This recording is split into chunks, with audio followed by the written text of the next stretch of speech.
cult hackers, and welcome to the podcast. I'm Celine, a media graduate with an interest in cults.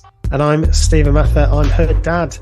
These days I'm trained as an organisational psychologist, but I was raised in a high control group or cult, and I left when I was about 30, about when you were born, Celine. Right, this week we are very excited to have a very special guest. I think for most people listening to this podcast, Rachel Bernstein is a name that needs no introduction. She is a therapist working with ex-cult members. She works with the International Cultic Studies Association and is, of course, the host of the Indoctrination podcast. Welcome, Rachel, to Cult Hackers. It is my pleasure to be here and to speak with both of you. You're both so lovely and so wise, and conversations are fantastic. Oh, lovely. Thanks ever so much. And we, of course, were your guests a few weeks ago. So it's lovely to have you back to our place. Yes, nice. Very nice. So I suppose the first thing I wanted to know a little bit about, Rachel, is your background, really. We know you, obviously, as being somebody that talks a lot about cults, and obviously this part of you is very well known to us, but how did you get into this thing? Why did you start to get interested in cults? It's a great question. You know, a lot of the people who get involved in this field have had personal experiences. They themselves have had a brush with a cult in one way or another. I mean, you know, in my adult life, I did have a long-term relationship with someone who turned out to be narcissistic. And I found myself, as I was counseling clients who had gotten out of cults, saying to myself, I should be listening to this too. And I've since expanded my practice to work with people who've been in relationships with narcissists and controllers, because it's so similar. So yes, I have had my personal experience there. I had a personal experience kind of adjacent when I was growing up. I have a sibling who got involved in Scientology. And as brief as it was, we could see the sudden personality shift. We could see that there was secrecy, and there was a change in language about what things meant. Like, it had really started to work on her head. And all of her funds were gone. We were raised in our family to be working from a young age. You know, if you want to have money to buy something, you need to earn it. And so she worked hard doing whatever she was doing. And then suddenly it was all liquidated and given over. And I noticed I mean, I don't want to get too lost in the weeds here, but this is an important piece of the story, that at one point, she said to my parents, I know we don't always get along. She's someone who liked to do her own thing at all hours of the day and night. So I know we have tension. But my friend who got me into this says that her relationship with her parents has never been better. And so can we give it a shot? So it was getting worse and worse. And my father, even though my mom is lovely, my father had this way of interacting with her that I've since held on to. It was not to be critical, but it was to be inquisitive. And it's a different way of approaching it, joining with the person, showing interest. And so she was able to be more open with him. And he said, would you mind if we called your friend's parents just to see if this really has helped? And if it has, great. You know, we'll let this go. This was before there was any news about Scientology. This was before there were books about it. The only books out there were written by L. Ron Hubbard. That's not helpful. So my folks called her friend's folks, and they said, where did you see our daughter? And it was this panicked response. And they said, what do you mean? Well, she moved out of the house 6 months ago. We don't know where she is. So this was her getting along better with her parents, according to the church. So that actually floored my sibling, and caused her to pull away. But we could see the tentacles were already in her, and they wouldn't leave her alone. We had to tell people at her school not to let them come and visit. We had to, it was crazy. They were after her. And that was also something that I've had with me working with people where they have a hard time just being free from it. So then, to make this answer just slightly longer, but just to bring you to why I got started in the field. It was dinner table conversation that families could be torn apart, that people could be torn apart, and that there isn't something really that you can do to prevent it necessarily, and that people are out there lying in wait, trying to just pounce on people and take them over. And that's a tremendous amount of hubris, and it's just entitlement and wrong.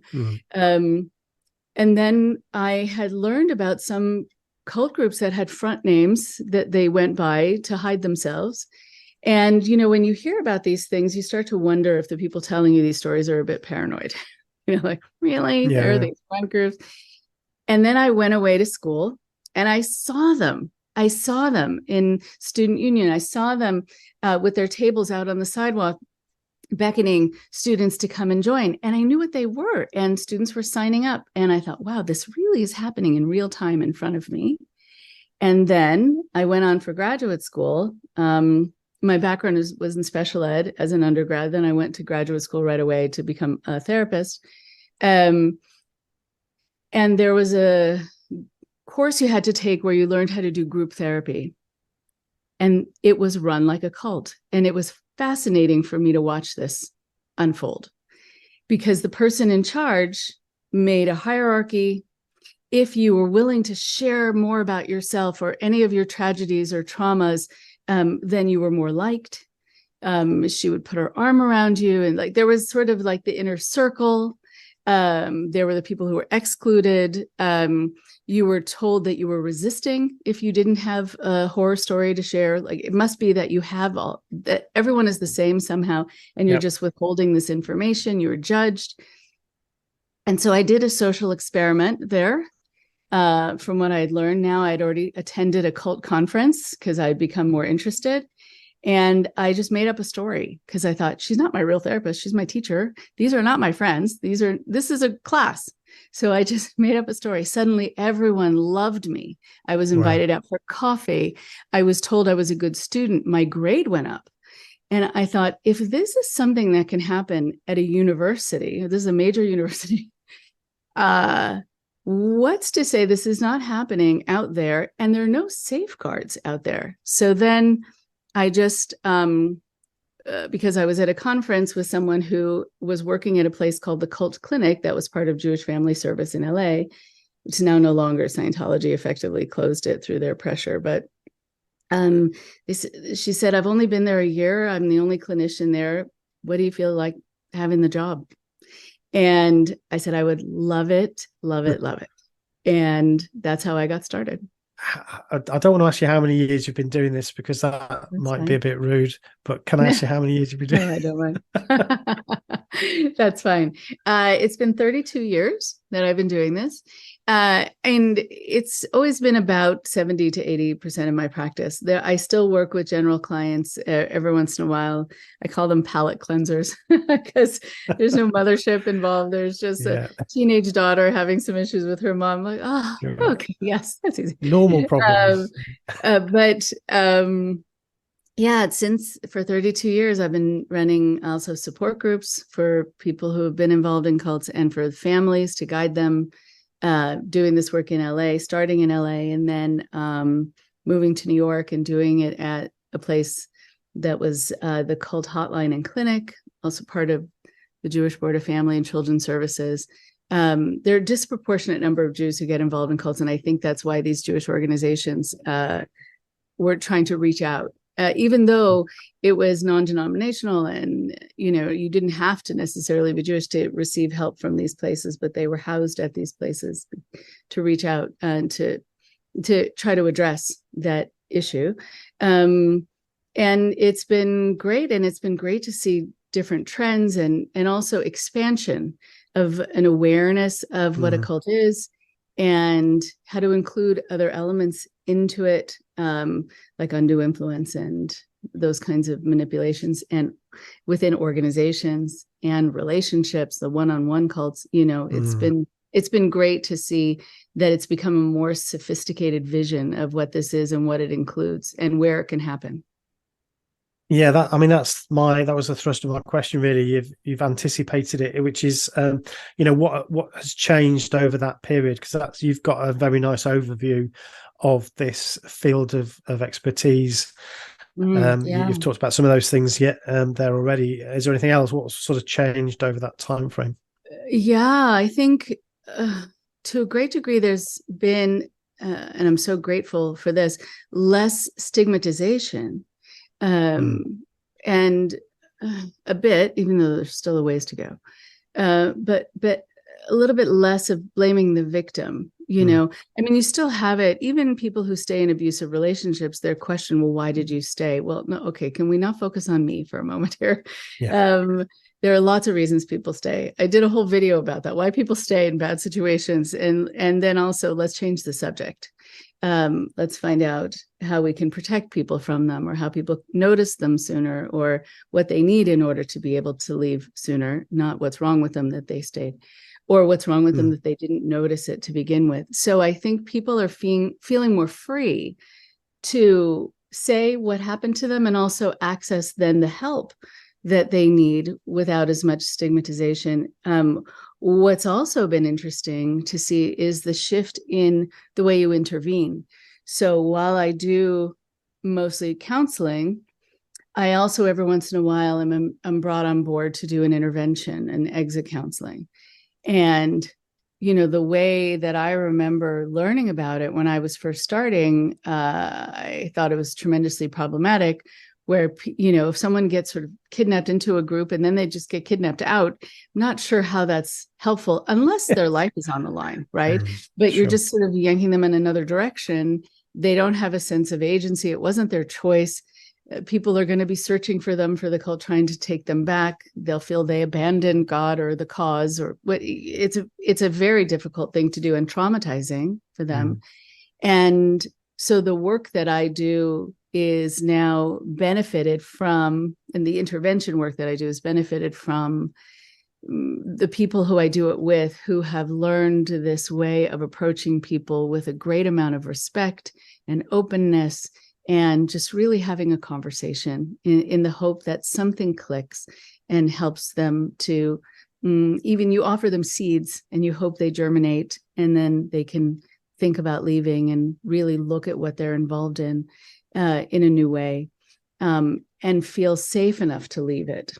So I like the softer, more respectful style of the way people intervene now. And so I think, another trend is that, we're trying to combat how many cults do their recruiting online now. And so they have a limitless reach, and can also be very good at marketing themselves. And it makes it so much easier to get involved in a cult or to follow a charlatan or a grifter, because you just have to turn on your phone or your computer. You don't even have to leave your home. And so being able to then approach it in a different way. And I think the challenge there is not so much just to keep a list of all the groups you need to watch out for, because they grow and change all the time. But instead, like through the podcast, and one of the reasons I started it was to help people see what things to look out for, so that when they go to an ad or a pop-up, or there's some kind of, through marketing, internet's great at marketing, something that finds its way to them based on previous searches of theirs, they'll know that there are some red flags and what they are and what to do and how to notice them. Yours must have been one of the first podcasts, Rachel. Your podcast has been around for quite some time.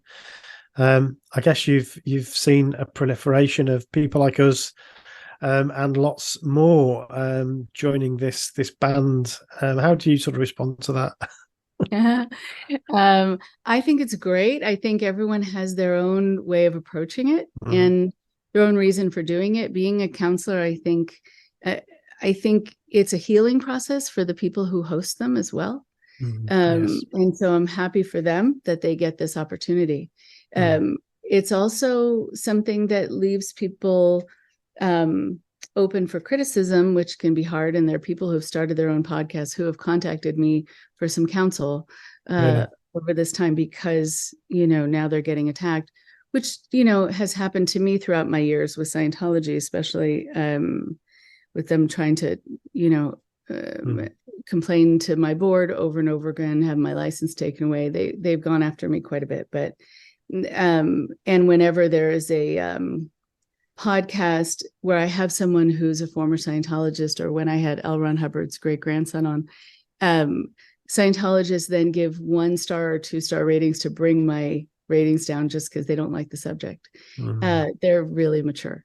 And so what is also interesting to see is that I feel like there's room for all of us, even though I do think there are some people, and of course I would never mention the names of people or the names of these podcasts, but they send a confusing message.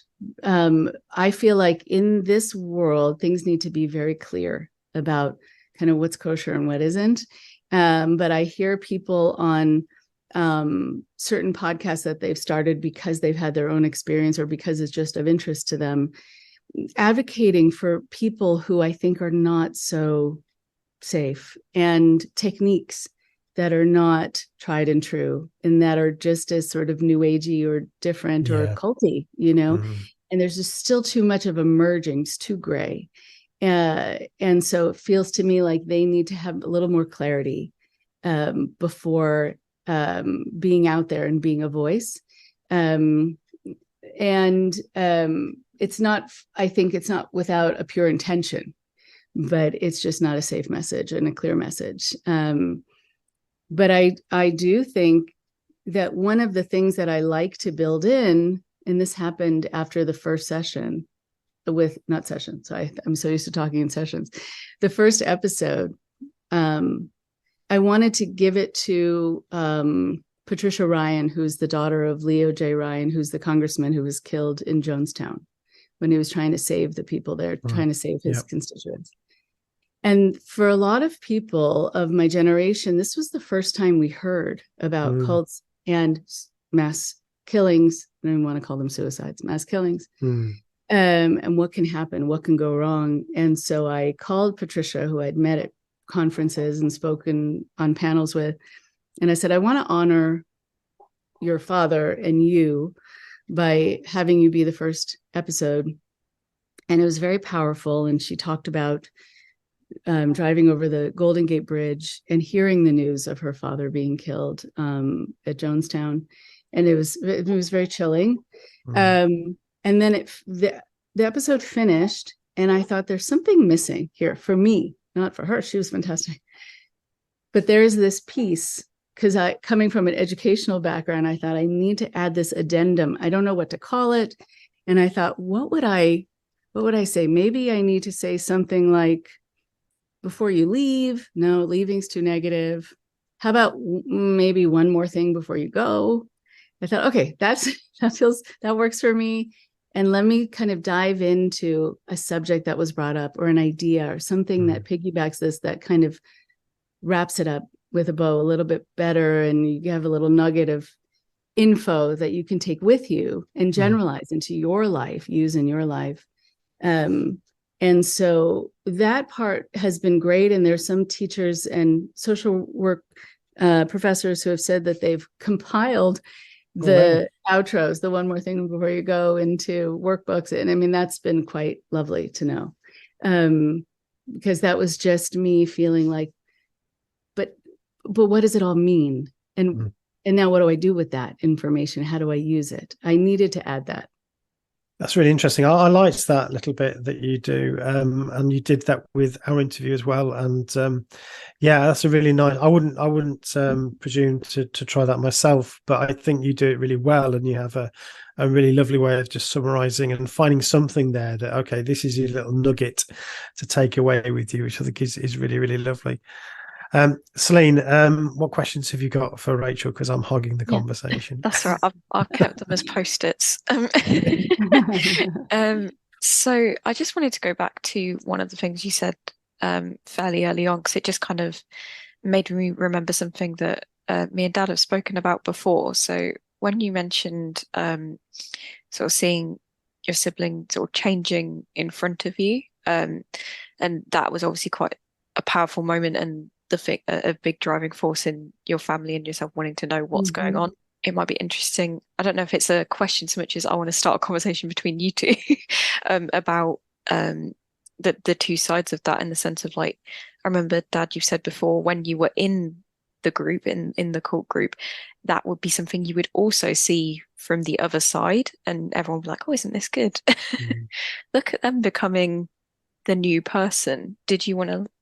I just wondered if you wanted to talk about that because I just thought that was a really interesting thing, and I felt like you'd both have interesting points to discuss.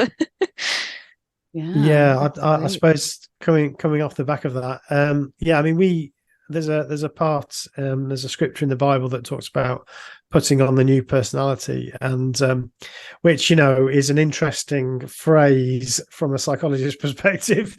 Yes. But we would notice things like the person starts to wear a suit or wears a tie when they come to the meetings, or um, stops living with their girlfriend, or starts to the speech would change and so on, and we would see that as a really positive thing. But I guess from the perspective of their family, that would be pretty disturbing. So yeah, do you want to talk about that a bit? What that looks like from your perspective? Yeah. Oh, it's great, Celine. I'm so glad you brought this up because, when you start noticing changes, one of the things that is alarming sometimes is that the person who's changing is not noticing the changes. Mm. They're so into needing to please the people around them that they become chameleon-like, Mm. which we all have the propensity to do at times. But you see them slipping into someone else, into this alternate state, without self-awareness. And so you wonder how lost they're going to get. And also, you wonder what it is about them that they were wanting to change potentially, or what it is about the group that the group feels they need to change these things. And it's very often the things that make you you, the things that make you an individual, um, that you're not supposed to follow your own dreams and have your own, you sort of use your own imagination about who you are and what you want to be and what you want to do. And the conformity has become so great that then you have people who are just all acting the same. And so again, what is it Mm. about the group? Is that for them to be able to control you, or do they have an ideal for how everyone should be, or a little bit of both? I think what's also interesting about seeing these changes is, now having worked with, like I don't know, a couple thousand people who have been involved in cults over the Right. years. They've talked about needing to figure out who they are, how they feel, what mood is right for that situation, just sort of the life things that people learn as they grow up in the world outside, or people who had a certain persona then learn to become kind of this empty vessel, and really lose themselves to Mm. be filled up by the ideal of the group, are trying to find a way to reconnect to themselves. And that is a difficult thing. Like, how do I get reminded of who I used to be and what I used to like and what was okay? It's also hard because each cult group also has its own, not only an idealized sense of how you're supposed to be, but they have their own value system too. Things that are okay in a cult are not necessarily okay in outside, and so you have to relearn everything at times. And people will, like in the support group, one of the support group sessions I had was last night, they talk a lot about trying to discard the part of them that really wasn't ever them, but that they had to adopt, and how to also make sense of that. What is it about them that that they can take on now and feel good about and feel like really fits? They must have to try things on. I have, with some of the people who have left cults, they'll come on the screen now, because a lot of the groups I do are on Zoom. They'll come on the screen with a certain name, and the name will be one they were given in the group. And over the course of groups, I see them in the chat box requesting to put the new name on that they're trying out, or the name they used to go by. And just being renamed, knowing who you are and who you want to be is a very powerful thing. These are the things that typical therapists running groups are not going to be dealing with. But these are the nuanced changes about identity that we need to address. Really interesting. So obviously it's so complicated in the sense of there's two parts of like you say, not noticing themselves changing, but also the immense effort to behave and be a certain way. But they're both true at the same time, I think. Because we talk about a lot of people come on the show, and I think Dad can speak to this as well, about the amount of effort to mask as a person, right, in that group, but also, like you say, it also is sort of second nature. It's just like this really heavy weight that you're used to carrying. So it's just not, it's completely two incongruent things, but they are true at the same time. Right.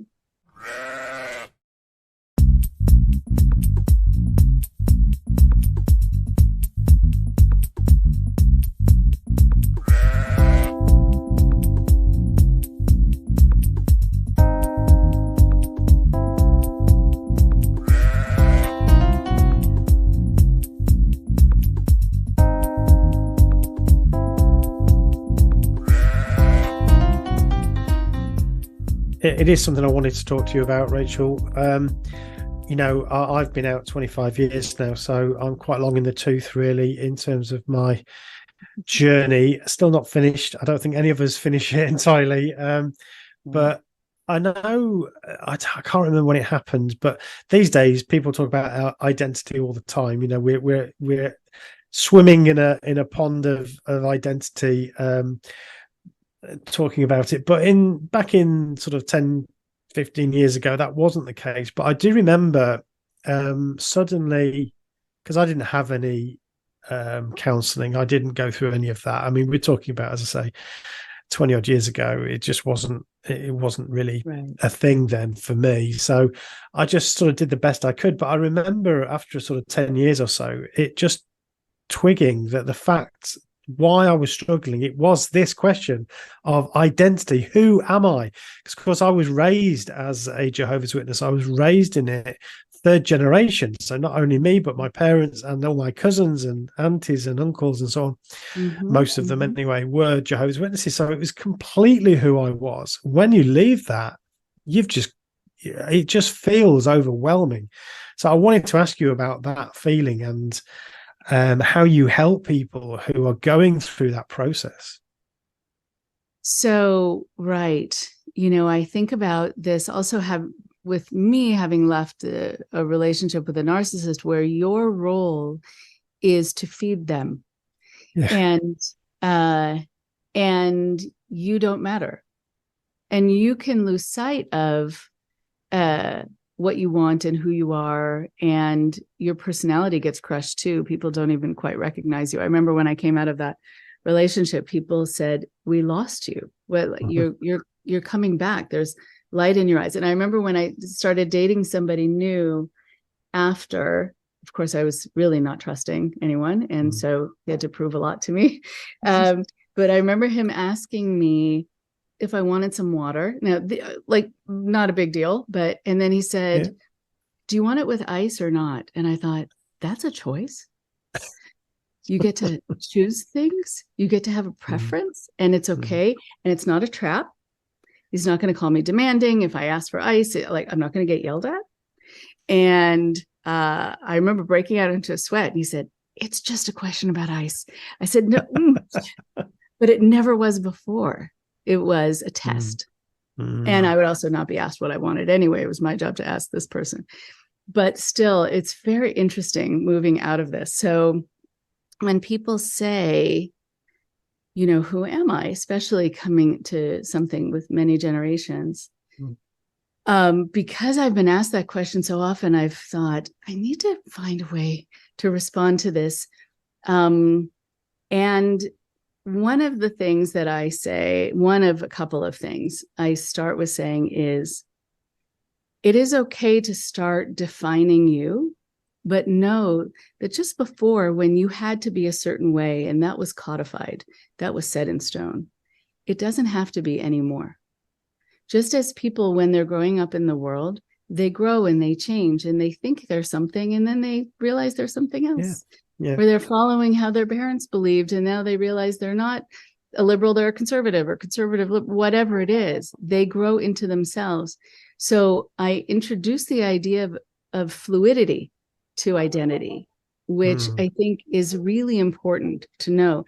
You're not letting yourself down. You're not being like yourself if you're acting in a different way. You're just shifting and changing as you grow or mature or get exposed to other ideas and other ways of being, and or you start to enjoy some freedoms that you didn't realize you could enjoy. And then maybe you realize, oh, I'd actually like to do interpretive dance. I was never allowed to do my own steps. I had to do exactly as everyone else, but I like to do, something that's my own. So to address it as something fluid, except the things that are not fluid usually are your core, your value system, the things that really bother you, the things that really speak to you. But everything else is sort of icing, and I think movable and changeable, and that's okay.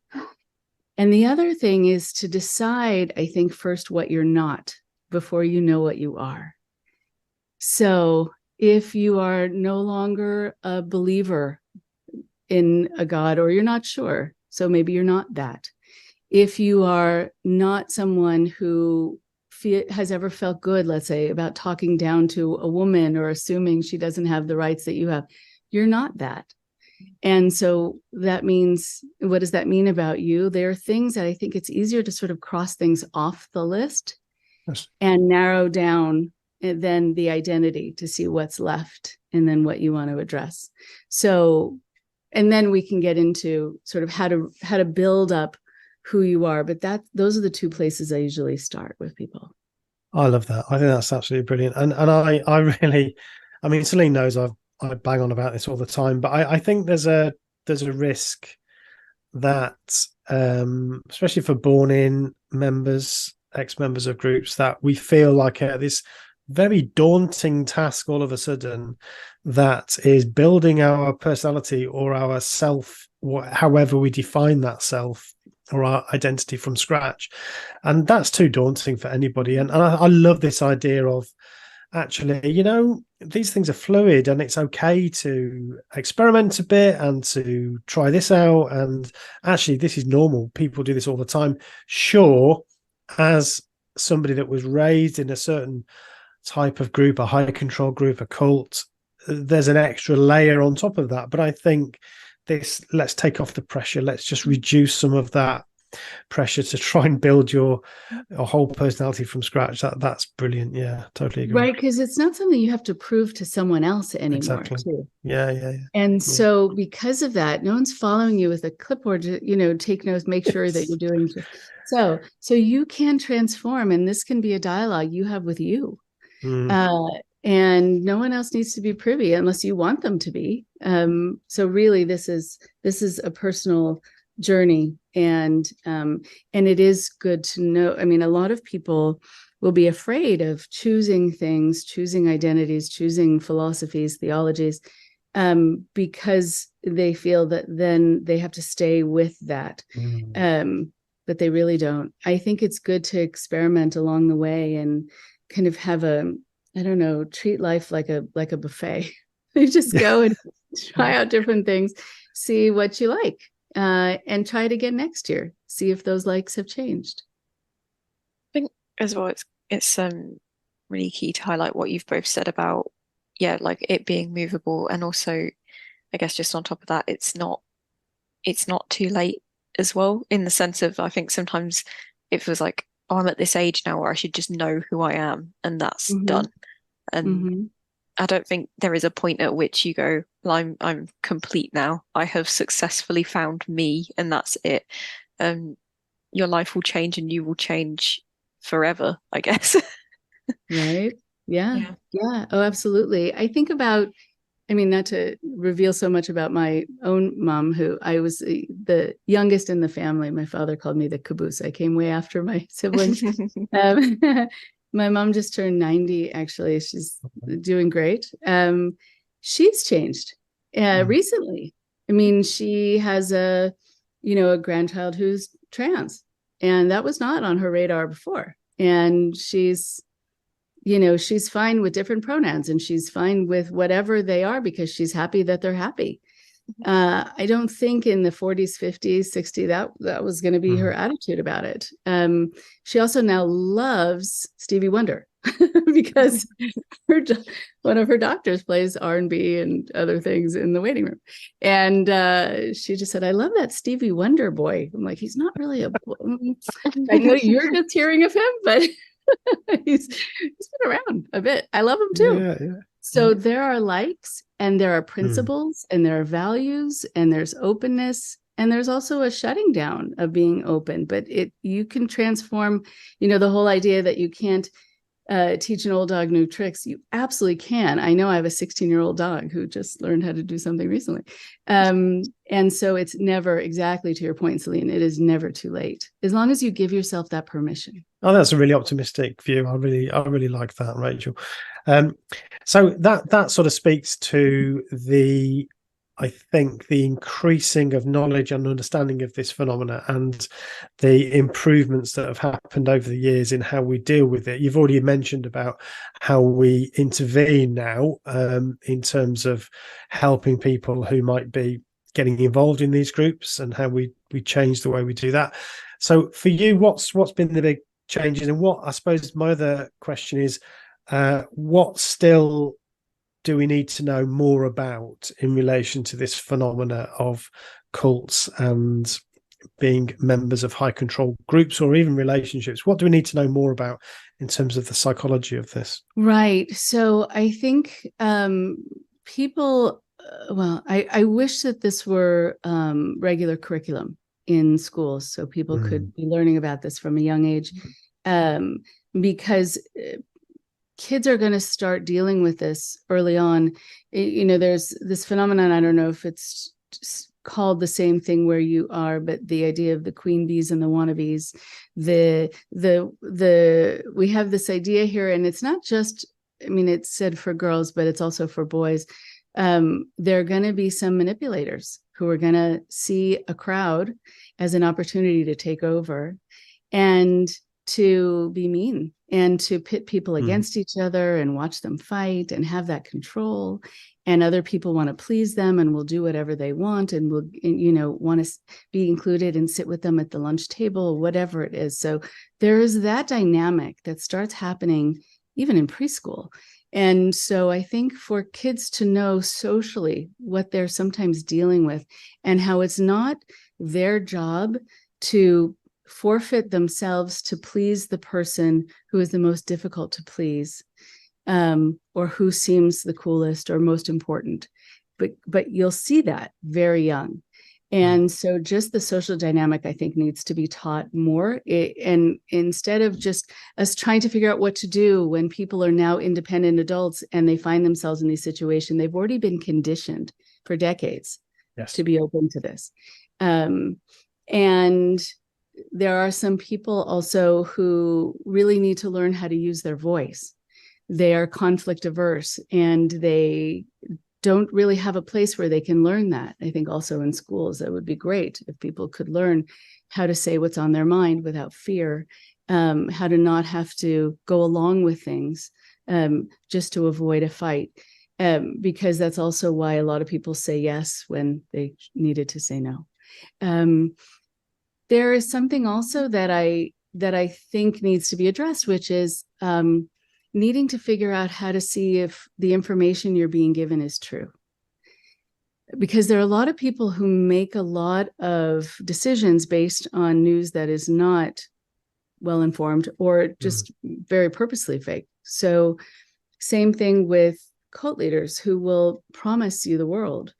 And you want to notice if the thing they're promising you is realistic, if it's ever been given to anyone else there, or if they keep making you have to jump through more hoops in order to potentially get this thing that they promised, sort of how to tell if someone is using you, how to tell if someone is stringing you along. And then again, what to do when that happens, how to feel brave enough to say something or to leave.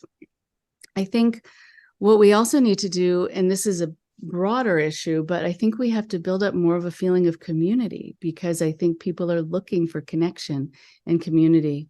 And when there's isolation, like during the pandemic, people were getting involved in cults in droves because they're lonely. And so I think if there was more of an effort for communities to really be communities, that would help a lot.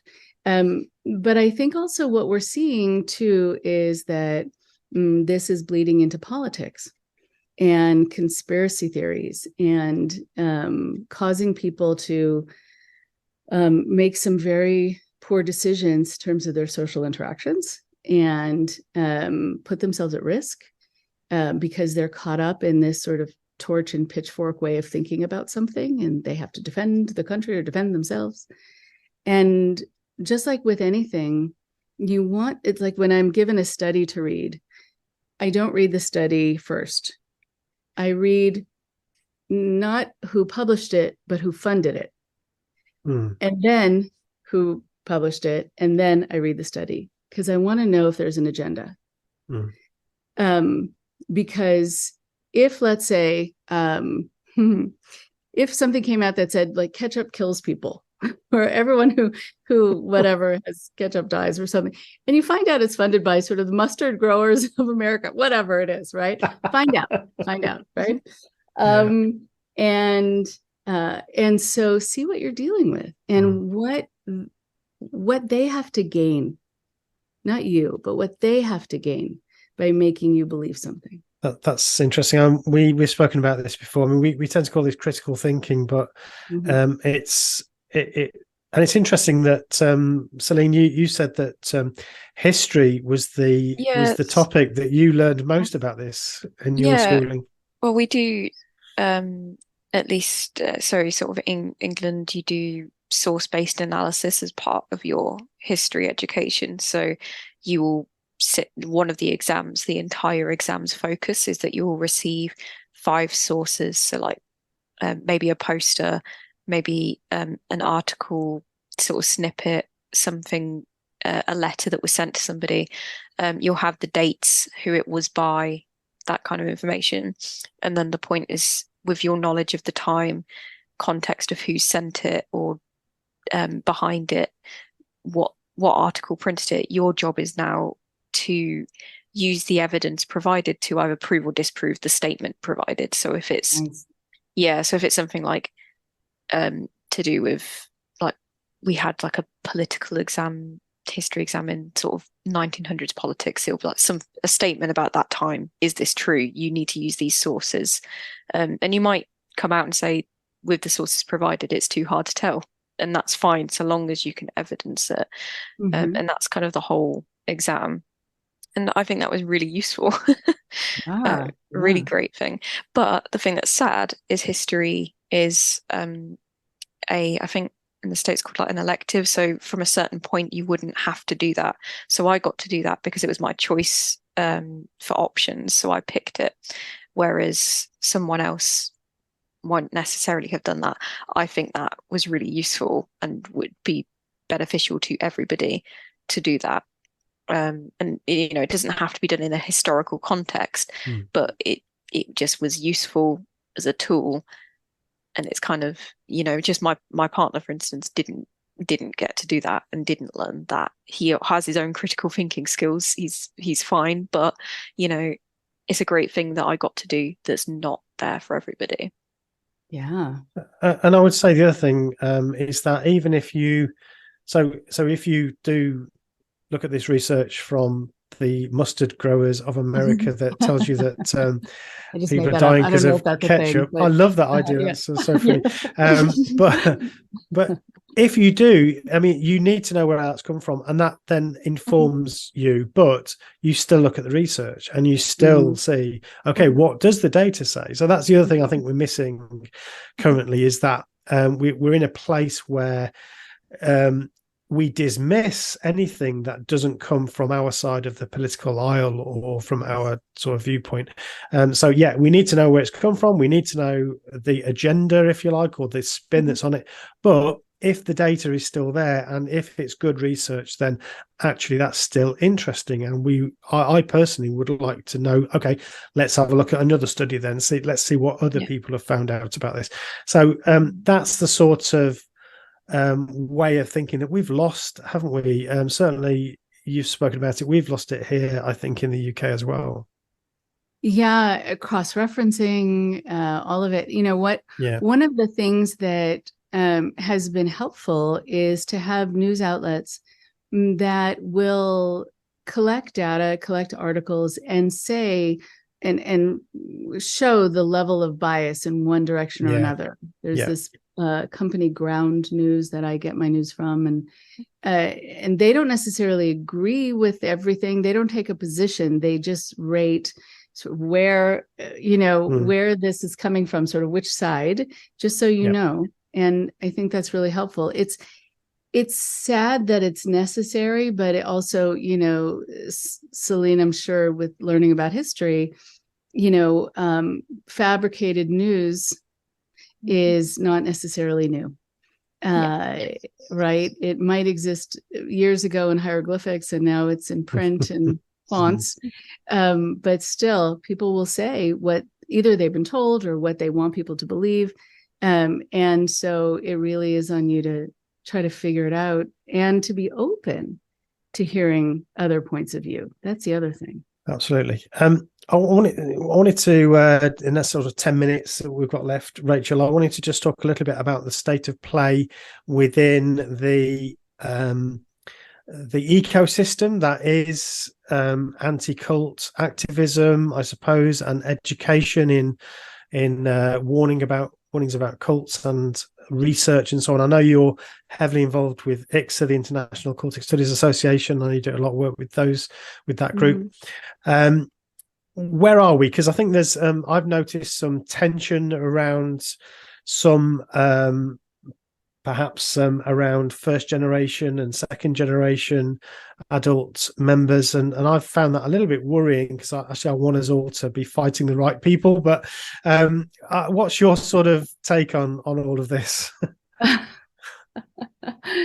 Right. It's interesting. One of my colleagues called me Solomonic because there are people who do fight, and then they'll sometimes call me. I got in a fight with this person because he said this, and because he likes that person, and because this person's a cult apologist, and that person doesn't believe in this. And we are all on the same team. And it just doesn't feel like it at times, right? There's also competition, which is interesting. And I think there are people who might need more healing, again, not mentioning any names, because I really value the contribution that everyone makes. Sure. But I think coming out of, let's say, a cultic situation where you may have been in a leadership position, I think you're used to being a leader. And you're going to have a hard time with what feels like someone kind of coming in and stealing something from you, as though there's not enough room for everyone. Because when you come from a strict hierarchy, there isn't room for everyone.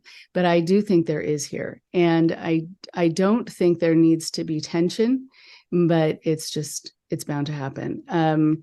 With ICSA, yes, they're trying to address much more the next generations and the people who are the SGAs in first, second, third, fourth generation, and their unique needs. And they're very real, and people who feel that they were suddenly, they had to land on Earth and haven't lived on this planet yet. And so that is quite a challenge. And they do deserve a forum, and they deserve to be heard and understood. It's also true that there are people in my field who are going to be they're not going to be as willing, I think, to engage in conversation with people who they see are the enemy, people who might not feel as strongly and in the negative about a particular group.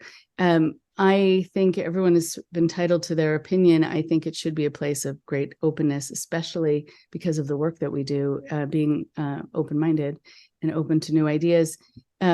treating it with compassion, but also just as a scientist would, where you have conclusions based on new data and you need to be open to the new data. When I go to a conference, I love how many people are able to speak from their own perspectives, but also I love when I learn about the science of it. And this is something new that ICSA has really started to work on providing, like the talks with Yuval Laor about awe and fervor and brain chemistry. And that helps, just as you were saying before, sort of seeing the broader issues. What is it about us that can be wound up into something? And how do we understand that? So it's not just, let's talk about Scientology, and let's talk about whatever other group, but let's understand what the human condition is that lends itself to this and keeps, unfortunately, this problem going.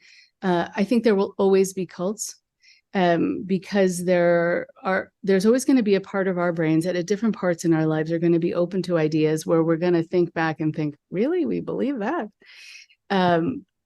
And you just need the right set of conditions or the right timing for it in your life. And then there are also going to be people out there who see humans as prey, and they love the game, and that's all they got. That's their skill set. They don't have marketable skills. They just know how to be a parasite, how to drain someone's power to feed themselves. And it's a sociopathy. And again, I think people will always, a smaller percentage of the population, but still people will be born that way, or develop that way.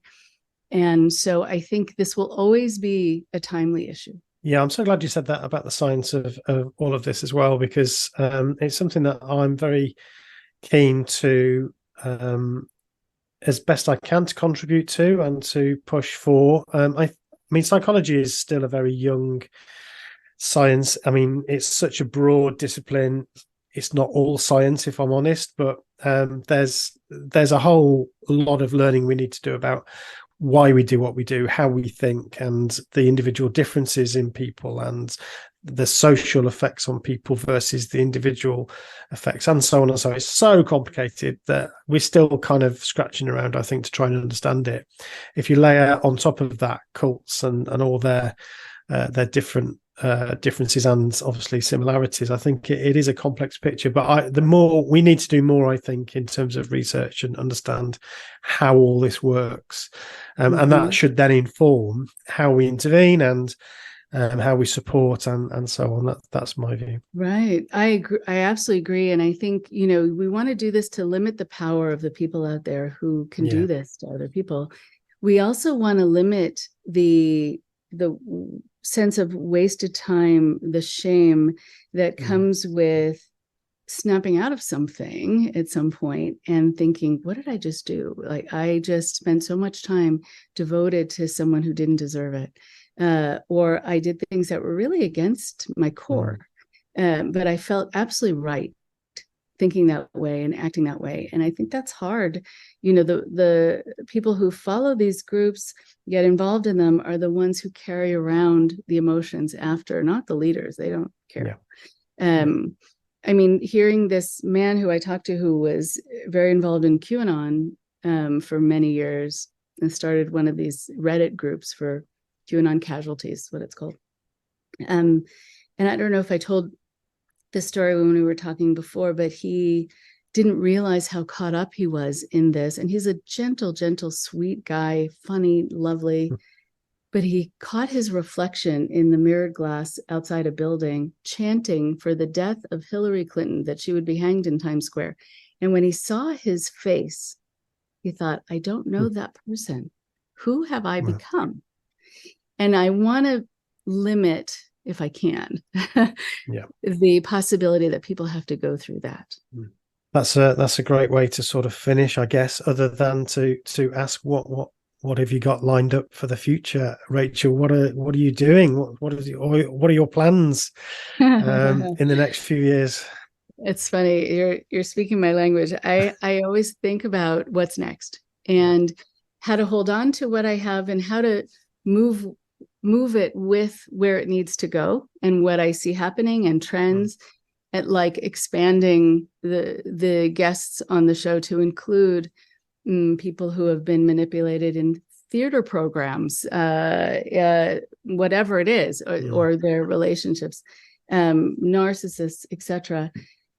Because I want to incorporate more as the need is, and the need grows and shifts, and former white supremacists and people who really want to talk about how their mind was taken over, and how the world is a gentler place than they were told. They actually don't have to stay in these places in order to be safe. In fact, they're safer out. I am in the process of putting together a draft of a book, which I've been asked to write for many years and I haven't had the time. But it's kind of a little more clinical, not clinical dry, but just how you do this work, because I feel like that's something that people could benefit from. And I get a lot of calls from therapists asking if I can guide them. They have someone in their practice who's dealing with these issues. They don't know how to address them, and they find themselves changing the subject because they don't know how to address it. And can I guide them in that way? And I really enjoy that. So I thought I'd try to put together something. And just being a resource, going around and speaking, and continuing the podcast, and being on other people's podcasts, of course, like this, when, they have questions for me, and also doing a lot of guiding from behind the scenes, where people call me and say, I just may have bitten off more than I could chew. I started a show. I don't know what I'm talking about. Can you tell me how to address this issue and that issue? And I'm happy to help with that too. Just sort of being a support team from behind the scenes for other people launching their own way of doing, their own healing and public education and prevention, which I really value. Well, I think we definitely need you, Rachel. Thank you. Thank you. It's so nice to talk to both of you. I'm just so enamored with this idea of having a, father-daughter team on this. And it's really so nice to be able to have this link between the two of you, that will be forevermore. It's quite sweet. And great to talk to you. And Celine, I really appreciated your questions today too. Thank you. Thank you so much for being on the show, Rachel. It's been brilliant having you on, and good luck with everything you do. Thank you. Thank you. Thank you, Stephen. And we can talk more about organizational psychology at some point, I hope to, because I think that's really an important thing when we talk about cults. So maybe for another time. I'm happy to bore you to death about all of that anytime. And I'm happy to be bored. Okay.